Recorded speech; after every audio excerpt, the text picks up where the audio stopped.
Hi, welcome to the Drum Tonight. As promised, a Silverchair special. I talked to Ben, Chris and Daniel about their new album, Neon Ballroom. We talk about the old stuff as well, from Frog Stomp to Freak Show. But tonight we have something also special. We have live footage of them performing at the Forum. We also have behind the scenes. So let's go right now with Ben, Daniel and Chris to Neon Ballroom.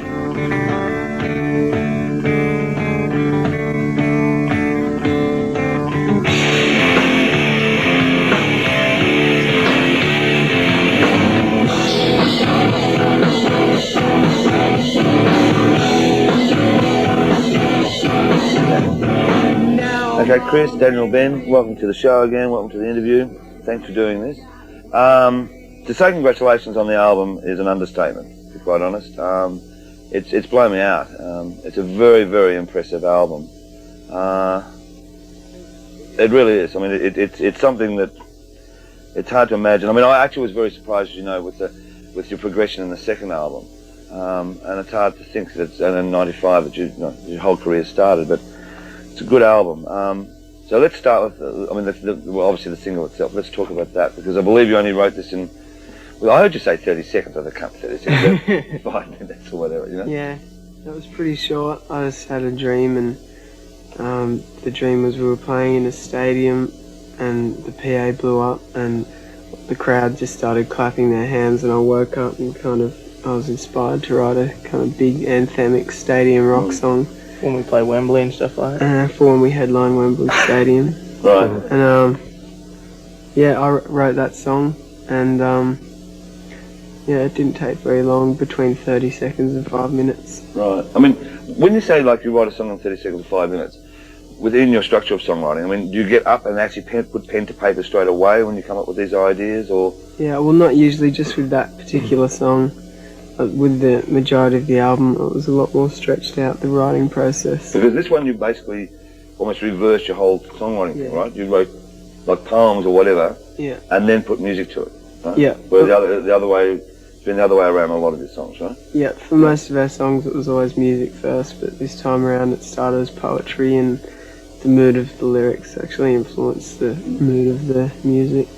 Except for Anthem for the Year 2000, which is the closest thing to what we've done previously, so we'll release that first. Well, now, I mean, obviously, you know, without giving away the dark secrets of the song itself, but, I mean, so many people are interpreting different things into the song. What is the fair version of what the song's about?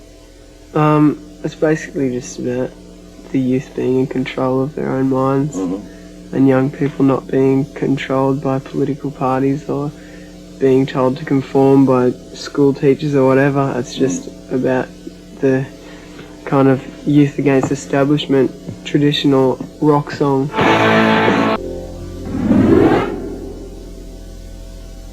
Come on, y'all!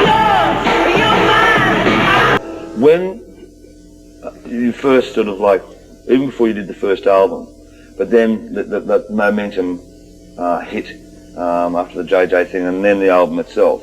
And I asked you back in Newcastle, in retrospect, how hard was it, the three of you being so young, being thrown into the arena in a big way? I mean, I don't think we saw it as a real dangerous thing. I think we were just having fun with it, and it was kind of, those aspects of it went straight over our heads. It was, I think, more or less at the end of Frog Stomp where we kind of started to realise those things, yeah. I mean, even like going to America, I told you, I mean, like seeing you up that time on Radio City Music Hall, playing and not having almost a care in the world, whereas, I mean, that to most people would be, and to most bands would be a very daunting thing, hey, that you're doing an outside performance like that, and then things can go terribly wrong, let alone in New York, in the heart of New York, on Radio City Music Hall, for the MTV Awards, you know. Were you scared? I mean... Not really. We always just kind of took it in our stride, and always, as Chris said, everything was just fun, and I don't think we really realised what our music kind of done and what was really going on in the music industry with us. We just like we knew stuff like in Australia, like our album went #1 and all that, but we didn't really like, we cared about it, but it wasn't like a major priority.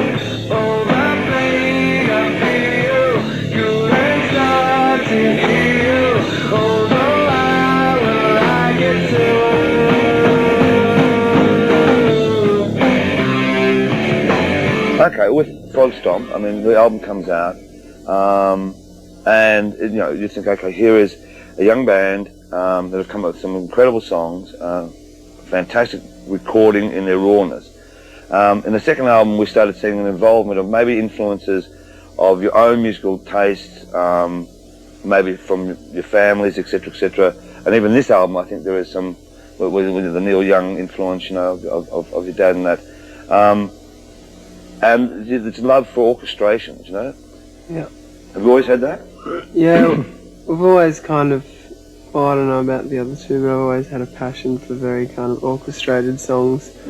With the first two albums, we really didn't have the time to sit down and really think about, you know, making a really grand kind of production. It wasn't until this album, once we'd left school and had a break from touring for a while, that I actually sat down and just thought, for this album we're going to do something different and something on a much larger scale. That's when you started the process of like, okay, you've got the songs for the album, or the songs are sort of emerging for the third album.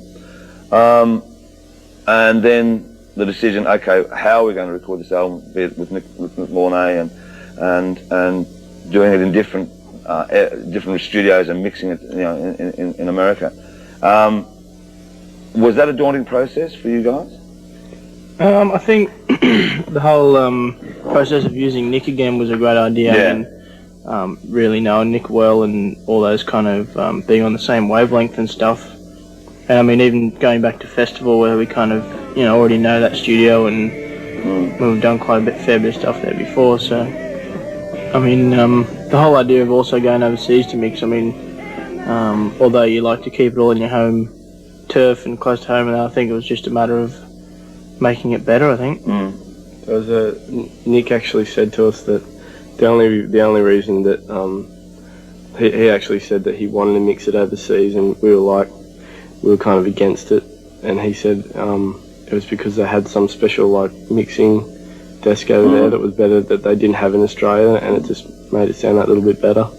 It was like a there's most of the desks in Australia are digital desks, and because the theme of the album was so kind of traditional and very warm sounding, to go against it at the end and mix it on a digital desk would have been disastrous, so we had to go over to LA just to get that analog desk and get a very warm sound.